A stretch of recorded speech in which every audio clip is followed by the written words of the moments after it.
ചൂരൽമല മുണ്ടക്കൈ ദുരന്തത്തിന്റെ ഇരയായിത്തീർന്ന മനുഷ്യർക്ക് സഹായമെത്തിക്കാൻ കേന്ദ്രം വൈകുന്നത് എന്തുകൊണ്ട്? ഇന്നലെ ഹൈക്കോടതിയുടെ ഡിവിഷൻ ബെഞ്ചിന്റെ ചോദ്യം 18-ാം തീയതിക്ക് മുമ്പ് കേന്ദ്ര സർക്കാർ കോടതിയിൽ കാര്യങ്ങൾ ബോധ്യപ്പെടുത്തണം.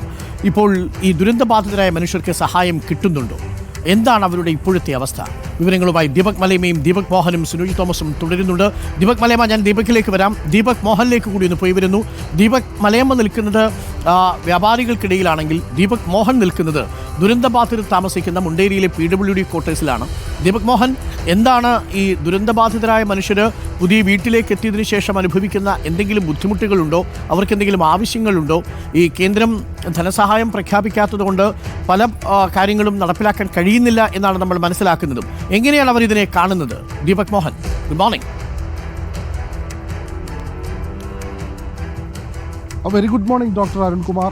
നമ്മളിപ്പോൾ ഉള്ളത് കൽപ്പറ്റയിലെ മുണ്ടേരിയിലാണ്. ഈ ഉരുൾപൊട്ടൽ ദുരന്തബാധിതരായിട്ടുള്ള ആളുകൾ താമസിക്കുന്ന മുണ്ടേരിയിലെ PWD ഗസ്റ്റ് ഹൗസിൽ ക്വാർട്ടേഴ്സിലാണ്. ഇവിടെ 7 കുടുംബങ്ങൾ ഇപ്പോൾ താമസിക്കുന്നുണ്ട്. ഇതിന് സമീപത്തുള്ള പ്രദേശങ്ങളിലും നിരവധി ആളുകൾ താമസിക്കുന്നുണ്ട്. മുണ്ടക്കൈ, പുഞ്ചിരിമൊട്ടം, ചൂരൽമല, ഹൈസ്കൂൾ റോഡ് തുടങ്ങിയ ഭാഗങ്ങളിൽ നിന്നുള്ള ആളുകളെല്ലാം താമസിക്കുന്ന ഒരു പ്രദേശം കൽപ്പറ്റയിലെ ഈ PWD ഗസ്റ്റ് ഹൗസ്, അതുപോലെ തന്നെ സ്കൂളിന് സമീപത്തുള്ള മറ്റ് വാടക വീടുകൾ തുടങ്ങിയ പ്രദേശങ്ങളിലൊക്കെയാണ്. ഇപ്പോൾ നമ്മളോടൊപ്പം ഈ മുണ്ടക്കൈയിലെ ചൂരൽമലയിലുമുള്ള ആളുകൾ ചേരുന്നു.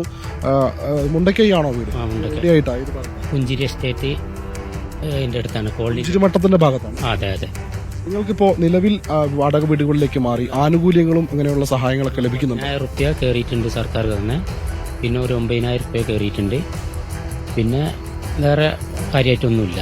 ഞങ്ങൾ പിന്നെ ഇവിടെ എല്ലാവരും കൂടെ കോളനി ഇവിടെ കൊടുന്നാക്കിയിട്ടുണ്ട്. സർക്കാർ വീട് തരുന്നില്ല ഒരു പ്രതീക്ഷയിലാണ് ഞങ്ങളിവിടെ കഴിയുന്നത്. നിലവിൽ ഈ 300 രൂപ കയറിയിട്ടുണ്ടായിരുന്നു. ഒരു മാസം കയറിയിട്ടുണ്ട്, പിന്നെ കയറിയിട്ടില്ല. ഒരു മാസം നമുക്ക് എല്ലാവർക്കും കയറിയിട്ടുണ്ട്. കൂടുതൽ ആളുകളോട് പ്രതികരണങ്ങൾ എടുക്കാം. ഇവിടെ ഇപ്പോൾ മുണ്ടക്കൈ, പുഞ്ചിരിമട്ടത്തു നിന്നൊക്കെ ഇങ്ങോട്ടേക്ക് എത്തിയ ആളുകളുണ്ട്. ചേട്ടാ, നിലവിലുള്ള അവസ്ഥ എന്താണ്? നിങ്ങൾക്ക് സർക്കാരിന്റെ ഭാഗത്തു നിന്നുള്ള ആനുകൂല്യങ്ങളും അങ്ങനെയുള്ള സഹായങ്ങളെല്ലാം ലഭിച്ചിട്ടുണ്ടോ? 10,000 രൂപ കിട്ടിയിട്ടുണ്ട്. പിന്നെ വേറെ സഹായങ്ങളൊന്നും ആയിട്ടൊന്നും തീരുമാനമായിട്ടില്ല. കാര്യമായിട്ട് വീടിൻ്റെ ആണ് വേണ്ടത്. നിങ്ങൾ എങ്ങനെയാ പ്രതീക്ഷിക്കുന്നത്? നേരത്തെ മുണ്ടക്കൈ, ചൂരൽമല അതിലൊക്കെ ആളുകളൊക്കെ നിങ്ങളുടെ ഒരു ഗ്രാമമായി താമസിച്ചിരുന്ന പോലെയാണോ? അങ്ങനെ വീട് കിട്ടണമെന്നാണോ? എന്താണ് നിങ്ങളുടെ ഒരു പ്രതീക്ഷ? എല്ലാവരും ഒരുമിച്ച് വേണമെന്നാണ് ആഗ്രഹം. നാട്ടുകാർ മൊത്തം ഉള്ള രീതിയിൽ കിട്ടണമെന്നാണ് ആഗ്രഹം. ഉമ്മ, എന്താണ് പറയാനുള്ളത്? എന്താ നിങ്ങൾ ആഗ്രഹിക്കുന്നത്? ഞങ്ങൾക്ക് എല്ലാവർക്കും ഒരുപോലെ ഒരു സ്ഥലത്ത് തന്നെ വീട് കിട്ടണം എന്നാണ് പ്രതീക്ഷ ഉള്ളത്. എങ്ങനെ വരുന്നാണ്? ഞങ്ങളിപ്പോൾ വാടക റൂമിൽ ഇരിക്കണുണ്ടെങ്കിൽ പേടിയുണ്ട്. എന്താ സ്ഥിതി എന്ന് അറിയില്ലല്ലോ. കിട്ടൂല എന്നുള്ളൊരു ബേജാറിലിരിക്കുകയാണ്. സ്വന്തം വീടൊന്നുമല്ലല്ലോ, സ്വന്തം വീടൊക്കെ പോയി കിടക്കല്ലേ. അപ്പം ഞങ്ങൾക്ക് എല്ലാവർക്കും ഒരേപോലെ ഞങ്ങൾ അറിയുന്നവരൊക്കെ ഒരുത്തൂടി തന്നെ ആകണം എന്നുള്ളൊരു മനസ്സുണ്ട്. ഇപ്പം എങ്ങനെ അറിയില്ലല്ലോ. അവർക്ക് ഈ മാസം കൃത്യമായിരുന്ന 300 രൂപ വീതം ഒരു ദിവസം കൊടുക്കുമെന്ന് പറഞ്ഞിരുന്നു. ആ ദിവസം ആ പണം ഒരു മാസത്തെ മാത്രമേ കിട്ടിയുള്ളൂ. ഇപ്പോൾ 68 ദിവസമായി. 2 മാസത്തെ പണം അവർക്ക് കിട്ടാനുണ്ട്. ഒരു മാസത്തെ പണം കുടിശ്ശികയായിട്ടുണ്ടോ? അത് ഈ 300 രൂപ എന്നുള്ള ധനസഹായം നിങ്ങൾക്ക് എത്ര നാൾ കിട്ടിയിട്ടുണ്ട്? ആകെ ഒരു മാസം, ബാക്കി കിട്ടിയിട്ടില്ല. ഗവൺമെന്റിന്റെ പറഞ്ഞാൽ 10,000 രൂപ കയറി, ആ 9,000 രൂപയും കയറി. ആദ്യമൊക്കെ പറയുണ്ടായി 3 മാസം തരുന്നു. ഞാനൊക്കെ മുണ്ടക്കൈ എസ്റ്റേറ്റിൽ പണിയെടുക്കുന്ന ആളാണ്. ഇനി മുണ്ടക്കൈ എന്ന് പറയുന്നത് ഞങ്ങളെ സ്വപ്നത്തിൽ മാത്രമേ ഉള്ളൂ. മുണ്ടക്കൈ പറയുന്നത് ഞങ്ങളൊരു സ്വർഗ തുല്യമായൊരു സ്ഥലമാണ്. അവിടെ ജാതിയോ മതമോ ഒന്നുമില്ല. ഞങ്ങൾ സ്വന്തം എസ്റ്റേറ്റിൽ അവിടെ പണിക്കുള്ളൂ. അവിടെ നിന്നാണ് ഇപ്പോൾ ഈ ഉരുളൊട്ടിയിട്ട് ഞങ്ങൾ ഇങ്ങനെ വന്നിട്ടുണ്ട് 4 ഭാഗത്തേക്ക്. സ്വന്തം വീടും എല്ലാം എന്താ പറഞ്ഞാൽ ഉറുമ്പ് സ്വരുക്കൂട്ടും പോലെ സ്വരുക്കൂട്ടിയിട്ടാണ് ഒരു വീട് വെച്ചത്. 7 വർഷമായിട്ടുള്ളൂ വീട് വെച്ചിട്ട്. വീട് എന്ന് പറഞ്ഞാൽ വീട്ടിൽ പോയി താമസിക്കാൻ പറ്റില്ല. നമ്മളെ വീട്ടിൻ്റെ ഒക്കെ മുന്നിൽ കൂടെ വന്ന് വീടൊക്കെ ഇതായിട്ടുണ്ട്. പൂർണ്ണമായിട്ടും പോയിട്ടില്ലെങ്കിലും താമസിക്കാൻ പറ്റൂല. നമ്മളെ സിറ്റ് ഔട്ട് കൂടെ ഒക്കെയാണ് ഇത് ഇളകി പോയിട്ടുള്ളത്. ജനലൊക്കെ പൊട്ടിയിട്ടുണ്ട്.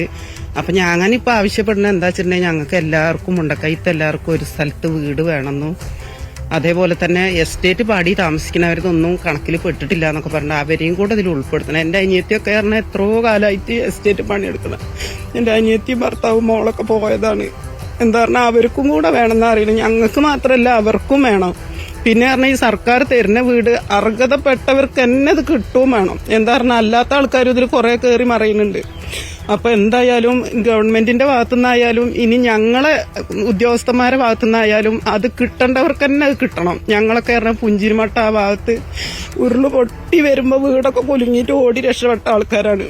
എനിക്ക് സുഖമില്ലാത്തൊരു അച്ഛനമ്മയുണ്ട്, ഭർത്താവ്, ഞങ്ങൾ കുടുംബമായി കഴിയേണ്ട. എന്റെ മോന് കൂലിപ്പണിക്കാ പോണ്, ഞാൻ കൂലിപ്പണിക്കാ പോണ്. എനിക്കൊന്നും ഇപ്പൊ ഇനി അവിടെ പണിക്ക് പോകാൻ പറ്റൂല. കാരണം എന്താ വെച്ചിട്ടുണ്ടെങ്കിൽ എന്റെ കൂട്ടുകാരികളും എന്റെ ചോരകളും ഒക്കെ പോയിക്കാണ് ഞങ്ങളെ നാട്ടിലത്തെ. ഞങ്ങൾ ആ ലോകം തന്നെ പോയി. ഇന്നേ വരെ ഞാൻ അവിടെ നിന്ന് കാണാൻ വരെ പോയിട്ടില്ല. അങ്ങനത്തെ അവസ്ഥയിൽ ഞങ്ങൾ നീറി കഴിയാണ്. ഗവൺമെന്റ് ചെയ്യണ എന്തായാലും ഇതുവരെ ചെയ്തതൊക്കെ കറക്റ്റിന് ഞങ്ങൾക്ക് ചെയ്തിട്ടുണ്ട്. ഇനി ഇവിടെ നിന്ന് അങ്ങോട്ട് ഞങ്ങൾക്ക് പണിയൂല, ഞങ്ങളെങ്ങനെ ജീവിക്കുന്ന അറിയില്ല. പിന്നെ വീട് പറഞ്ഞാൽ ആ വീട് ഞങ്ങൾക്ക് എന്തായാലും കിട്ടുക തന്നെ വേണം. എല്ലാരും ഉൾപ്പെടുത്തിയും കൊണ്ട് ഒരു സ്ഥലത്ത് എല്ലാരും ഒറ്റക്കെട്ടായിട്ട് ഞങ്ങൾ ആ നിന്ന പോലെ തന്നെ എല്ലാരും ഒരേപോലെ വീട് തരണം തന്നെയാണ് ഞങ്ങൾ ആവശ്യപ്പെടുന്നത്. പിന്നെ പറഞ്ഞാൽ ഞങ്ങൾക്കൊരു പണിയും കൂലിയും ഇല്ലാതെയാണ് ഇപ്പോൾ അതായത് ഇതുവരെ പറഞ്ഞാൽ ഞങ്ങൾക്ക് ഇറ്റു സാധനങ്ങളൊക്കെ കിട്ടിയോണ്ട് ഞങ്ങൾ അങ്ങനെ കഴിഞ്ഞുകൊണ്ട് ഇനി ഇതിന്റെ മുന്നോട്ട് ഇനി എന്താവെന്ന് അറിയില്ല. ഇപ്പൊ തന്നെ ആൾക്കാർ പറയുന്നുണ്ട് 9,000 ഒരു മാസം തന്നെ ഉള്ളൂ, ഇനി ഇല്ലാന്ന്. ഞങ്ങൾ 5 ആളുണ്ട്. പിന്നെ എന്റെ അച്ഛനും അമ്മയുണ്ട്. പിന്നെ എന്റെ അനിയത്തിന്റെ 2 മക്കളുണ്ട്. അവരൊക്കെ അരുൺകുമാർ, ഇവർ പറയുന്നത് പോലെ തന്നെ പുഞ്ചിരിമട്ടം മുണ്ടക്കൈ എന്നൊരു ഗ്രാമം അതിരുകളില്ലാത്ത, ഹർത്താലുകളോ ഒന്നുമില്ലാത്ത, അത്രയ്ക്ക് സ്നേഹത്തോടും സന്തോഷത്തോടെയും ഒത്തൊരുമൊഴിയോടും കൂടി പോയിരുന്ന ഒരു ഗ്രാമമായിരുന്നു.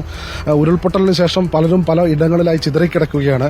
അതുകൊണ്ട് തന്നെ ഇനിയും അവർക്ക് പുഞ്ചിരിമട്ടം അല്ലെങ്കിൽ മുണ്ടക്കൈ പോലുള്ള മറ്റൊരു ഗ്രാമം ഒരുമിച്ച് എല്ലാവർക്കും താമസിക്കാനുള്ള സൗകര്യങ്ങൾ ഒരുക്കണമെന്ന് തന്നെയാണ് പറയുന്നത്. അതോടൊപ്പം വൈകാരികമായ ഭൂരിഭാഗം ആളുകളും